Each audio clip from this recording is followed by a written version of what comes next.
Good afternoon, and thank you for joining me today here at the QLN studios for an update on COVID-19 in Erie County. Today, we have 38 new cases to report, and since last Wednesday, 1 week ago, we've had 309 new cases and unfortunately, 1 additional death. If you haven't been by already, I encourage you to drive by the Blasco Library in the evening particularly.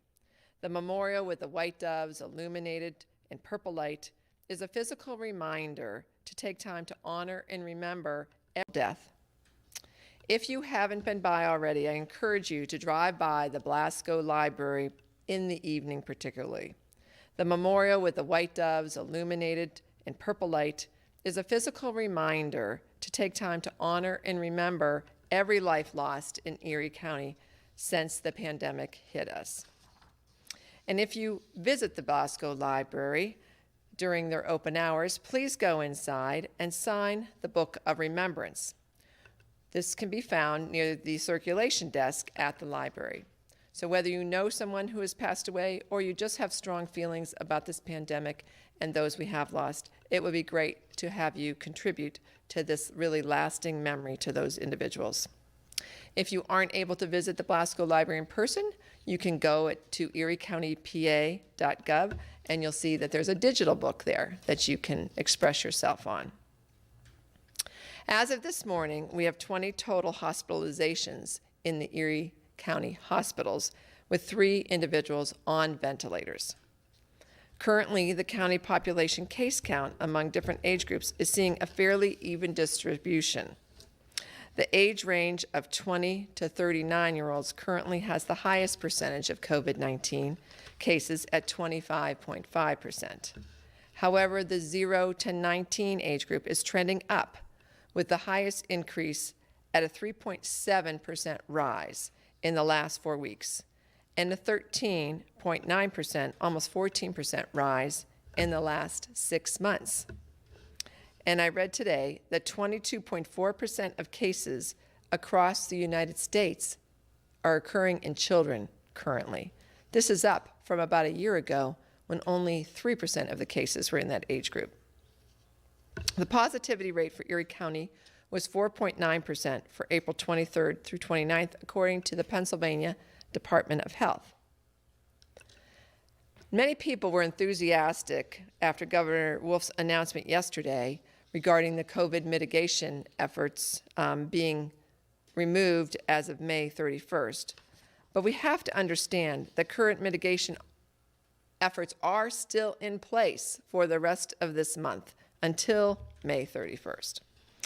And mask wearing, even beyond May 31st, is still going to be required when you are going inside or when you're even outside in a large crowd.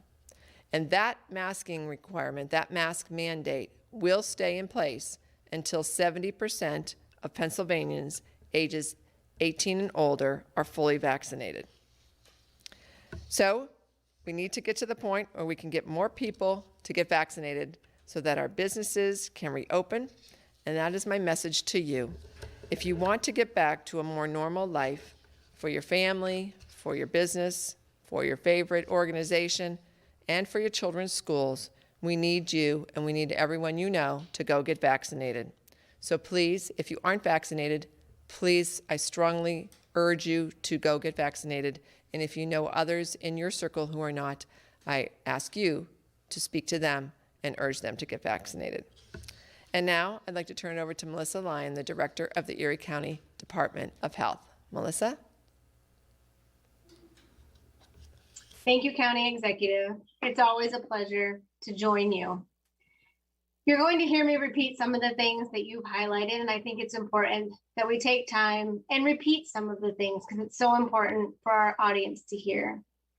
So Erie County's community-wide vaccination efforts are still ongoing. Some of the latest vaccination numbers include we've managed to vaccinate approximately 115,000 people with at least 1 dose of vaccine. That's about 42% of our county. We are relying on community members to protect one another against the COVID-19 disease by getting vaccinated and preventing it from spreading any further. We encourage community members who have been vaccinated to discuss the rewards of vaccination with their loved ones. Have conversations with people that you know and help them understand why you chose to be vaccinated. Despite the possibility of a day or two of side effects, which is normal and usual with most vaccines, the rewards often outnumber the inconveniences. For example, now is a very good time to get vaccinated. Governor Wolf aims to lift the mask order once 70% of Pennsylvania adults are fully vaccinated. So let's be part of that 70% so that we can all get out from behind the mask. Also, prom and graduation, summer games, concerts, fairs, farmers markets, and movies, they are all coming soon and you want to participate. So please get vaccinated so that you are confident in your safe attendance to any of these popular public events. Unfortunately, despite the improvement in access to our free walk-in vaccination clinics, I do regret to report that we continue to experience outbreaks. There have been 21 outbreaks reported within the last week. These have occurred at schools and a few businesses.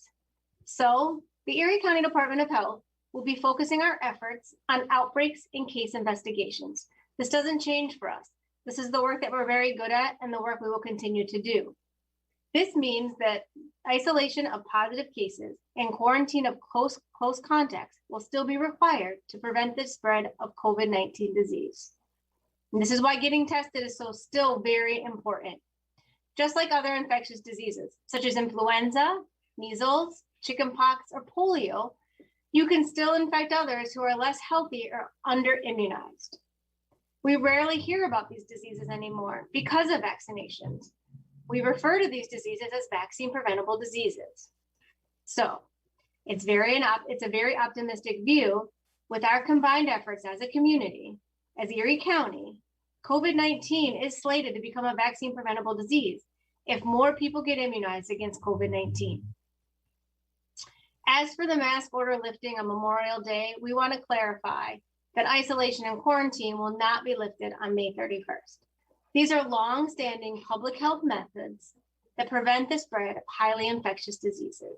For example, whooping cough.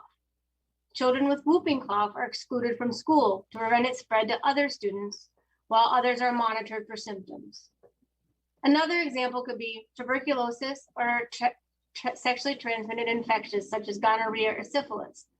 We ask individuals who test positive to report who they have been with recently so we can contact them for testing and possible treatment to help protect the community. Again, isolation and quarantine, these are fundamental public health strategies. Therefore, if you test positive for COVID-19, you will still be asked to isolate yourself to keep the community safe. If you're identified as a close contact of someone who is positive, you may be asked to quarantine. Please, please, please follow these instructions. It's so important to prevent the spread of disease. So in closing, while vaccinations are now more accessible, COVID still exists. Let's not let our guard down. Working together as a community will get us through this pandemic. Let's keep wearing our masks, especially if we have to be in crowded areas. Keep washing our hands, that's good practice. And then be aware of our proximity to others. Remember, we need to mask until 70% of the adult population is vaccinated.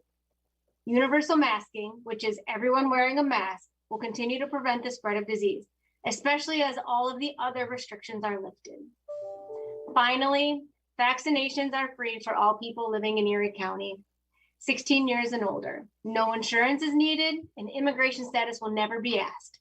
Please check your local pharmacy's availability of vaccine. Many pharmacies have been receiving vaccine and are able to conveniently provide vaccinations. Thank you for your time, and I turn it back over to you, County Executive. Thank you, Melissa. Some really important messages there today. This pandemic has definitely taken its toll on everyone in many different ways, mentally, emotionally, physically, financially. And because May is Mental Health Awareness Month, I've invited John DiMatteo, the Director of Erie County Department of Human Services, to share with us some tools and resources that are available to all. John? Thank you, County Executive, for allowing Dr. Alba and I to speak today about mental health awareness.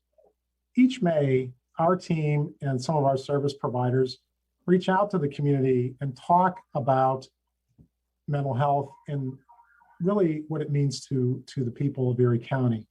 So thinking about a message today, I thought, what would be important for people to know? What would be good for people to take away? And so I jotted down a few thoughts around what might be good to give you some perspective, reduce your anxiety, and let people talk about mental health and mental illness as though it was common as any other type of illness. So that's message number one. Mental illness is common. Our national statistics show that 1 in 5 adults has some type of mental health concern. For children who are age 6 to 17, that number is 1 in 6. What that means is there's a really good chance that every single one of us knows someone or has a family member or is a consumer of the mental health system. In Erie County, our publicly funded system, we serve between 18,000 and 19,000 people just for mental health services every single year. So when I say the publicly funded system, I'm talking about those who are on medical assistance or those who do not have insurance at all. So mental illness doesn't discriminate. It hits people of all ages, races, and economic backgrounds. There's a large number of people who are famous people who you might know who have spoken pretty freely about their mental illness. Dwayne Johnson, Michael Phelps, Bruce Springsteen, J.K. Rowling, Sheryl Crow, Terry Bradshaw, all superstars in their own right who all suffer from mental health issues and all are willing to talk about how treatable and how they've recovered. So part of the message is treatment. We encourage those who are in treatment to continue that treatment. If you are in need, please seek that treatment. Please try to think about mental health treatment just like you would any other physical ailment. If you have an issue with your eyes, you go to an optometrist. If you have problems with your teeth, you go to a dentist. So for any type of emotional illness, we'd like you to seek out a mental health professional to help you with that. So please don't think of it as stigmatizing. Think of it as freeing when you ask for that help. Erie County is very, very fortunate to have a wide list of mental health service providers. Currently, our county contracts with over 85 individual practitioners and clinics. That's a huge number. I've worked in this field for more than 25 years, and I deal with counties across Pennsylvania. Most do not have the wide array of services and the depth of services that we have here that promote that care close to home, so people don't have to leave Erie County to get that care. So during this time, I'd like to say to our providers, thank you. Especially during the pandemic, I think our agencies have toughed out a lot of different challenges about today. They get the word out to reduce stigma, promote education, and promote community awareness. And those are the Mental Health Association of Erie County and NAMI of Erie County. And they do a great job, and I wanted to make sure that we recognize them. Lastly, if you, a family member, a friend, or someone you just know needs help, please do not be afraid to ask. If you want to learn more about what is available here in Erie County, you can go to the Erie County website, eriecountypa.gov. And in the spotlight section, there's a link that says mental health awareness. There are many different sublinks there that can give you a whole host of information. There's also a community resource guide that will show you different types of services that are available, what those services are, and the providers here locally that provide them. So thank you, Kathy, for allowing us to hone in a little bit on your time here today, and I'll give it back to you. Thank you. Thank you, John. And now I'd like to bring on Dr. Mary Ann Alba. She's the Medical Director for the Erie County Department of Human Services, Mental Health and Intellectual Disabilities, and obviously a great advocate in this area. Dr. Alba? Thank you very much, County Executive. I wanted to tag team with John Donadio regarding what we know currently about our national status and perhaps then moving it to local status of what's happening with our mental health during this pandemic. And it's not pre and post yet. We have the pre-pandemic, but we're still in this pandemic, as we heard earlier from Melissa. And so there's a tremendous importance to stay focused on our guidelines for vaccination and for masking and hand washing. What I wanted to highlight is something really hot off the press through Clinical Psychiatric News. This is a poll that the American Psychiatric Association has recently completed from March 26th through April 5th. They polled 1,000 adults across the nation, 18 and older. And so these are some of the, this is some of the data that has come out of that polling. They've been doing this previously in September of last year. There's also some other CDC polling and the household pulse study that shows some similar kinds of concerns. But let me highlight what's in this particular polling. What we heard from this group is that 43% of adults report that the pandemic has had a serious impact on their mental health. And that's up from 37% when they polled this group in 2020. In particular, they've highlighted that younger adults seem more apt to report the seriousness of these effects at this point in time. Another concerning area is that more than half of these adults surveyed, that's 53%, report concern about the mental state and mental health of children. Within this group, half, 48%, report that the pandemic has caused mental health problems for one or more of their children. And they broke this down in the polling and identified that at least minor problems for children at 29% and major problems, almost 20%, really 19% was recorded in this study. More than a quarter of those parents then sought professional help for their children during the pandemic. So of that group that sought help, what they're saying, so nearly half of these parents of children who are younger than 18 say that their child has received help from a mental health professional within the last year since the pandemic started.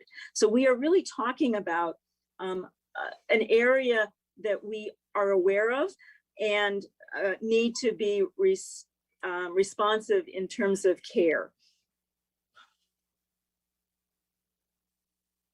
Greater than 1 in 5 report as well challenges in being able to access care. So I want to stop there for a moment and just indicate and highlight with regard to what John was saying earlier, and that is that we do have a wealth of resources within our community. We have felt at times the pressures of how to meet the demand. At the same time, over the last year, we've been really fortunate to be able to utilize virtual visits, as well as now much more hybrid options that include in-person when needed, as well as virtual visits. It is important that we continue to pay attention for our families, to be aware of how are your family members sleeping? What's mood been like?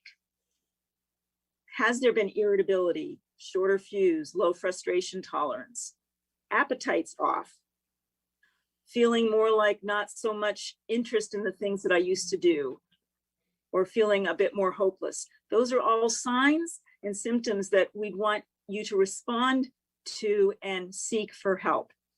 And that might include seeking out with a primary care physician that you trust, who may then help you with the situation and or get you to a place of psychiatric care and mental health care that would be useful for your needs. Not everyone is going to require all these levels of care. However, we do need to be paying attention with how we take care of ourselves. I see so many people at the front line that have experienced the chronicity of our pandemic stress, and it is wearying. So we do need to be looking at how do we take care of ourselves. And similar to when you're riding in an airplane, it's really important to be taking care of yourself so that you can then be available in a positive way to others. including your family members or your coworkers. We need to be careful about what's happened with isolation over the last year. I think in particular, our community has been thoughtful in how we've been looking at and trying to be a resource for those families and children that have experienced truancy or lost in the system of education because of the pandemic. We've had a really wonderful partnership that's been occurring and developing between Office of Children and Youth and their truancy teams, as well as the community mental health systems resources to really pull together and look at how we are going to support and continue to support those children and families. This is not something that is short term. By the very nature of this pandemic, this is chronic, and we have to be paying attention to what those needs are for our whole community system. I want to quote Dr. Jeffrey Geller, who is currently the president of the American Psychiatric Association, or perhaps now actually just past president, being succeeded by Vivian Pender. His quote is, "There is no health without mental health, and we do need to look at how we partner together with this." And the good news is we have plenty of resources, and I encourage everyone to be carefully monitoring how they're doing and ask for help. And with that, I think I will pause and turn this back over to the county executive. Thank you, Dr. Alba, for all that really great information. And with your discussion around hybrid model and telemedicine, I do want to mention that yesterday we announced that Erie County residents who are in need can enroll in the FCC's new Emergency Broadband Benefit Program, which begins next Wednesday, May 12th, and you can receive a monthly discount on your broadband service. And this discount can be up to $50 a month. And of course, this will help a lot of families stay connected who need to stay connected for a variety of reasons, including both their mental and physical health. And you can find information about that at getemergencybroadband.org. That's getemergencybroadband.org. And now I'd like to go to the media for questions. And today we're going to start with Jet TV.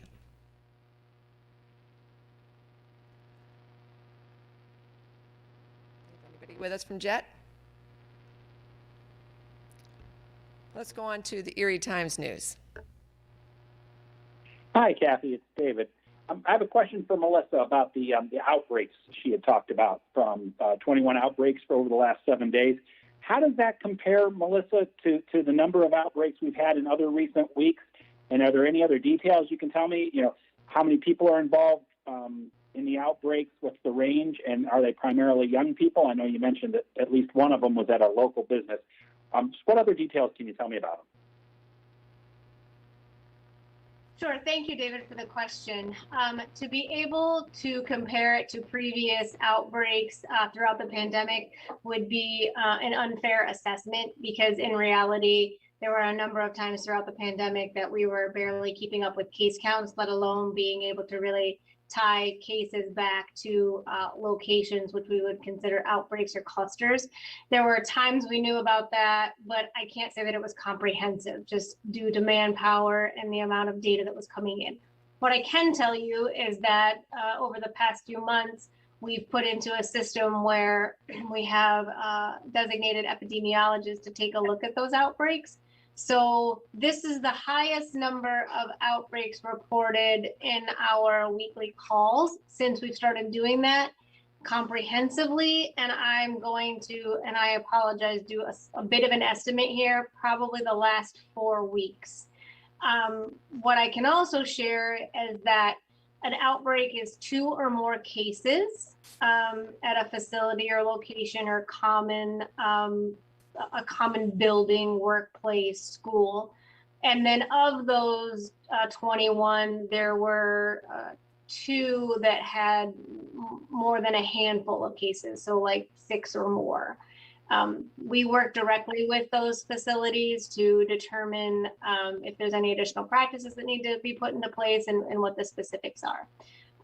I hope that gives you a little bit more detail. Thank you. Sure, Melissa. And if I could just follow up, what does that tell you? What, the fact that we're seeing more outbreaks, obviously, you had trouble, the team had trouble keeping up with the number of cases when we were seeing 100 or more a day. But what does this tell you over the last 4 weeks that we're seeing more outbreaks when we're not necessarily seeing more daily cases? So some of the comprehensive information that we're able to collect through case investigation is leading to our ability to identify outbreaks. So some of it is we're clearly doing our work more comprehensively and complete, which we're gathering the data we need to be able to identify that, which is good news. Also, when we talk about outbreaks, we anticipate seeing outbreaks continue for quite some time, to be honest with you, especially while we're waiting for vaccination percentages to increase throughout the Commonwealth. This is how we typically do work. We would identify whether it was a foodborne illness outbreak, or as I mentioned earlier, maybe it's a pertussis whooping cough in a school.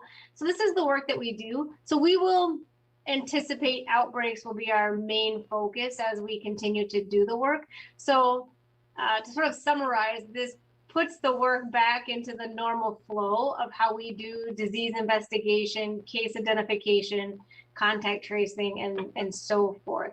I can't say that it's shocking. It's anticipated and expected, but the work will continue for many more months for us at the Erie County Department of Health. Thank you. Thank you. And we'll go now to Talk Erie, to Joel. Thank you, County Executive. I have another question for Melissa Lyon. Melissa, hoping you could help me out with some vaccine data here. I was just tracking the last 7 days of first doses, the first dose, the partial vaccinations. Last 7 days, 2,726. 4 weeks ago, at the beginning of April, it was 8,479 first doses. That's a 68% drop. Any thoughts about that? Any solutions? And I apologize that I was looking off to the side. I was looking at my own numbers as you were reading those numbers off. So I apologize if I looked distracted on the screen. I was actually tracking along. So am I surprised to hear that, as you've done some calculations, that the drop in the percentage of vaccines provided over time is occurring? No, I think that's reflecting what we're seeing in the clinics. The demand is definitely decreased, especially at what we would call our larger immunization clinics, where we have 6 to 8 hours designated and hoping to do multiple hundreds, 5, 6, 7, maybe even 1,000 doses, and we're not seeing those numbers. In fact, I think Monday night's clinic that was held with LECOM in the Erie County Department of Health went from 1 p.m. to 8 p.m., hoping to get more people from after work, and we saw a few hundred, but not nearly as many as we want. What this means is we're going to have to pivot on our strategy and do a lot more targeted, smaller type of clinics throughout the county. It's going to be a little more resource intensive, but it's definitely the direction that we need to be going in. I don't know what that all looks like right now, but the message is coming to us that the community would like more convenient options for vaccine. And I've not been using the word hesitancy. While I know that still does exist within the community at some level, I think really there's a lot of people that would be willing to get the vaccine if it was more conveniently located for them. So we're going to try to make that happen. Thanks, Joel. Quick follow-up. Allegheny County, 64.5% of their population has received at least one dose. Erie County, 50.4%. Obviously, Allegheny County is 3 to 4 or 5 times larger. What are they doing that we need to do? I don't know that I can say that what Allegheny does translates nicely or easily for what Erie County needs to do. I think the health systems have both been doing a really great strategy, mirroring sort of Allegheny's successes.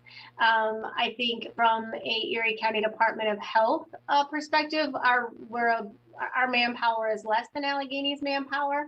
There's been a different investment in Allegheny's public health infrastructure. But I can tell you that we share best practices and throw creative ideas around. So some of those ideas are being considered here for Erie, Pennsylvania. It's just logistically, it's going to take some time. So I appreciate the question, and I hope my answer has been helpful. Thanks. Thank you. We'll go to Erie News Now. Hi, a question for Director Lyon. We're seeing more and more cases now among school-age kids. In fact, just today, Fort LaBeouf announcing a couple-day shutdown here, trying to make sure things don't spread there. How concerning is it to start seeing more and more cases pop up among younger people? So, vaccine has not been available to the younger population for a number of reasons. It's not been approved for them in many cases, and we only have one product that's available right now for 16 and older. So you would expect to see cases in those populations just based on the fact that they're not having access to vaccine. I think schools have been doing a great job throughout the pandemic. I think they have all the tools and resources they need to be able to do in-person education as safely as possible. As you've seen, there's been some still targeted closures by school leadership. I anticipate they will continue to do that type of due diligence to protect staff and students. And then we will continue to work very closely with them and support them through their process and how they do their decision making. Thanks for the question. A quick follow-up. How important will it be once a vaccine is approved for people, let's say 12 to 15, as it appears Pfizer's might be on the verge of doing? How important will that be, A, for those students, and then B, just for the county in general to be able to vaccinate that bigger swath of people? Yeah, so we know that realistically, getting everyone vaccinated that's eligible for a vaccine is really important. The concept behind that is the more people we have immunized, the more likely we're able to get back to doing things with less risk of becoming infected with COVID-19. So that's the ultimate goal, is to get ahead of the virus and have more people vaccinated. So school children is very important. What I do think will be happening, and I've been hearing from a federal level, that pediatricians and primary care providers will be eligible to get vaccine. And I think a lot of parents will make the right decision if they have an opportunity to have a conversation with either their pediatrician or their primary care provider on whether it's advisable for their child to be vaccinated. So I think we'll get there. I don't think it's going to be quick, but I think over time, with the right resources and access, we'll be seeing a number of students or younger people getting vaccinated. Thank you. Thanks. Jet TV, are you with us? All right, we're going to go back to David for the Erie Times News. Thank you, Kathy. I want to follow up with Melissa on the outbreaks. The one other question was the majority of the people involved in the outbreaks, were they young people? Were they under 19? Can you give me any kind of breakdown on the ages? I didn't get that level of detail on my call this week, David. I'm sorry, I don't have more detail around that. Okay. And if I can follow up, Kathy, a question for you. Want to get your reaction to the 100% capacity limits that the governor said the state will be able to achieve for restaurants and taverns and other gatherings on Memorial Day. Are you comfortable with that? What recommendations do you have for people once Memorial Day comes around and it's 100% capacity? Well, I think my first advice is to go get vaccinated. I am fully vaccinated, and I am much more comfortable personally going into a restaurant now than I was a month or so ago before I was vaccinated. And I think people getting vaccinated puts them in a much lower risk category. I also recommend, as I always have, that do what you feel comfortable with. And if you go into a restaurant or you go into some situation and you feel it's too crowded or you just don't think that enough is being done to keep everyone safe, then I would exit and go someplace else. Time will tell, but we have to find a way to get back to normal. And the other huge part of this is masking. We have to continue to wear our masks. I know you can take it off once you sit down to eat, but then when you get up and go to the restroom or anything like that in a restaurant, you have to put your mask back on. That masking mandate will still be in effect.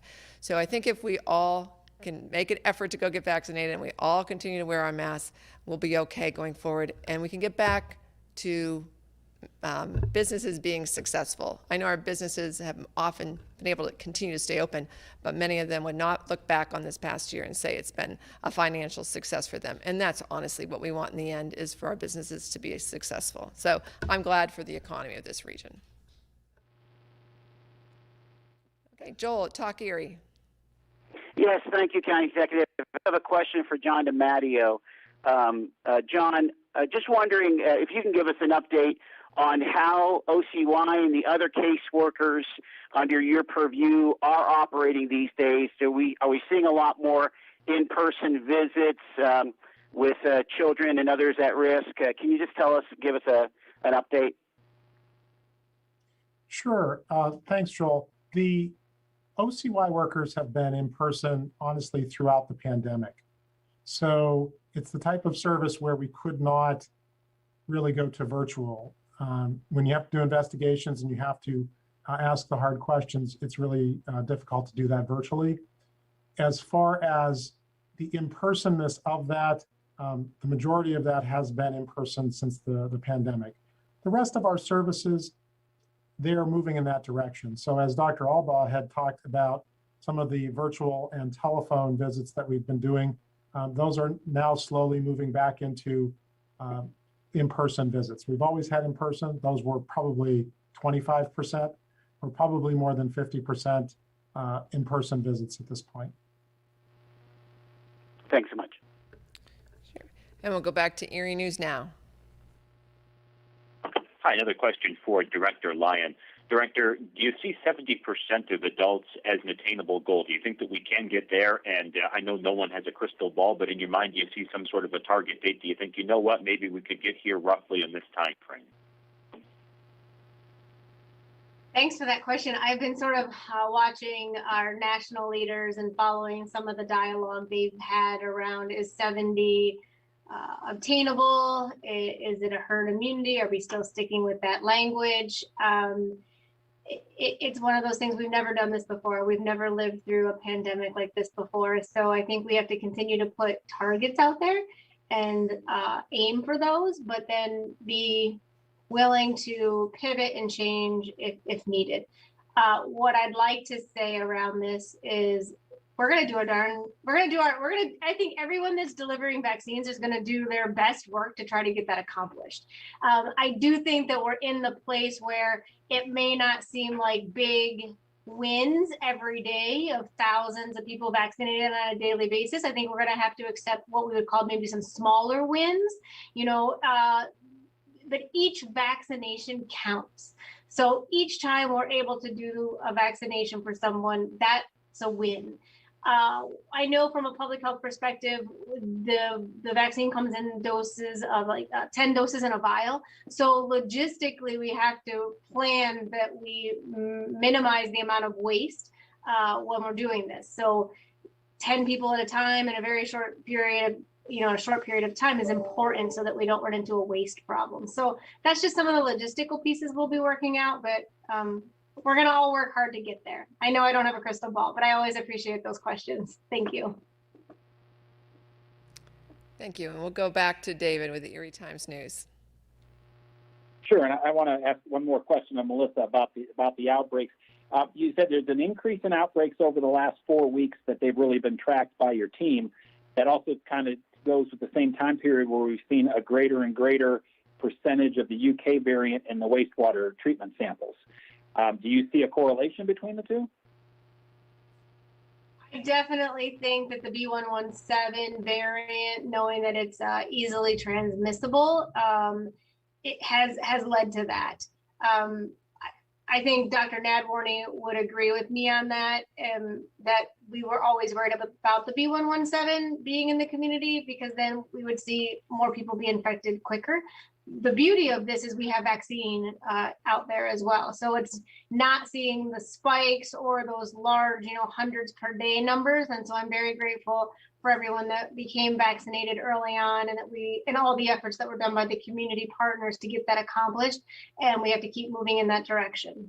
Thank you. All right. Thanks, Melissa. Joel with Talk Erie. I guess my last question is for you, Kathy. The county ranking with, of about 20th with a percent of residents with at least one vaccine dose. Some pretty large counties like Allegheny and Lehigh are ahead of us. Melissa talks about manpower. Are there things that are under work to get our ranking up, to get more people to get a shot in the arm? We are looking at how, as Melissa mentioned, we get it out to people where they're at. And we're looking to try to be creative about that. We're looking at other communities and what they've done. Erie County, New York had some of the local breweries do, you get a shot and then you got a coupon or something for a free beer. Is there partnerships that we can have? And I don't know whether that's the one we do or whether we do something else unique, but go to where people are at, make it convenient for them, whether we take it right into their place of work, and we are speaking with some of our employers about whether that would be something that they would like us to do. But we currently are using our manpower in these larger clinics. And as these larger clinics see less activity and the need there winds down, that's going to give us, I think, the ability, the manpower to take this out into those smaller venues and to try to reach those people who, again, maybe it just hasn't been high on their priority. They find it inconvenient. Maybe they can't even drive there, depending on where they're at.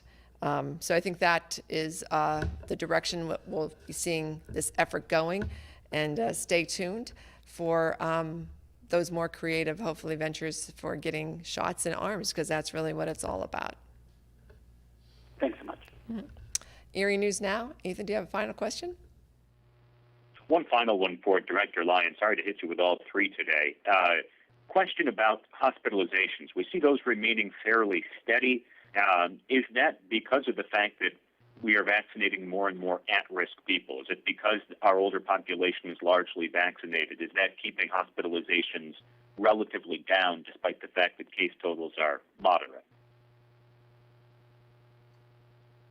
I think that you're correct in the statement of having some of our most vulnerable populations were our priorities to receive vaccines early on in the pandemic. So those that were at greatest risk had opportunity to be vaccinated first.